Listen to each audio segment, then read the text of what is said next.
കാട്ടാക്കട കോട്ടൂർ ചോനമ്പാറ പാലമൂടിനടുത്തായി കൊടിയ വേനൽക്കാലത്തും കനത്ത പേമാരിയിലും ഏറ്റക്കുറച്ചിലുകളില്ലാതെ ഒരേ അളവിൽ ജലം ലഭിക്കുന്ന ഒരു ഉറവയുണ്ട്. മുളംതണ്ട് വെച്ചാണ് ജലം ശേഖരിക്കുന്നത്. മുളംതണ്ടിലൂടെ വരുന്ന ശുദ്ധജലം ശേഖരിച്ച് ഉപയോഗിക്കുന്നു. ഈ നീരുറവയ്ക്ക് മുകളിലായി മൊട്ടക്കുന്നുകളാണ്. അവിടെ ഔഷധ സസ്യങ്ങളുടെ കലവറയാണ്. അതിന്റെ വേരും തണ്ടുകളും ഇലകളും ഭൂമിയിൽ പതിച്ച് ഔഷധ ഗുണമുള്ള ജലമായി തീരുന്നു എന്നാണ് ആദിവാസികൾ പറയുന്നത്. അവിടെയുള്ള ആദിവാസി വിഭാഗത്തിൽപ്പെട്ടവർ ട്രക്കിങ്ങിനും മറ്റു വിനോദസഞ്ചാരങ്ങൾക്കും വേണ്ടി നാട്ടിൽ നിന്നും പോകുന്നവർ, കാൽനട യാത്രക്കാർ, കാട്ടിലെ ആന ഉൾപ്പെടെ ഉള്ള പക്ഷിമൃഗാദികൾ തുടങ്ങി മനുഷ്യരും മൃഗങ്ങളും ഒരുപോലെ ദാഹജലത്തിനായി ഈ നീരുറവയെ ആശ്രയിക്കുന്നു.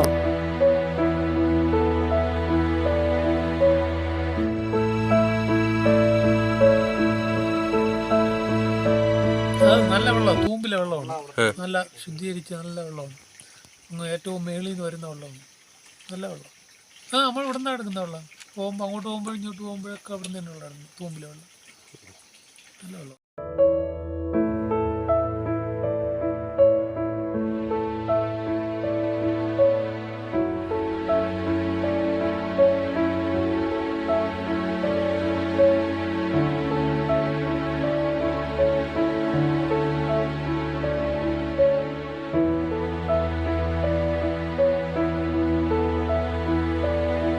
നമസ്കാരം, ഞാൻ സന്തോഷ് അണകാലാണ്. എൻ്റെ സ്ഥലം അണകാലാണ്. എൻ്റെ പേര് സന്തോഷ് എന്നാണ്. ഇവിടുത്തെ ഏറ്റവും കൂടുതൽ ഇപ്പോൾ ഞാൻ തന്നെ ഇവിടുത്തെ നിന്നാണ് വെള്ളം വരെ ഇവിടെ നിന്നാണ് കുടിച്ചത്. ഇത് നല്ല ശുദ്ധ ഔഷധമുള്ള വെള്ളമാണ്.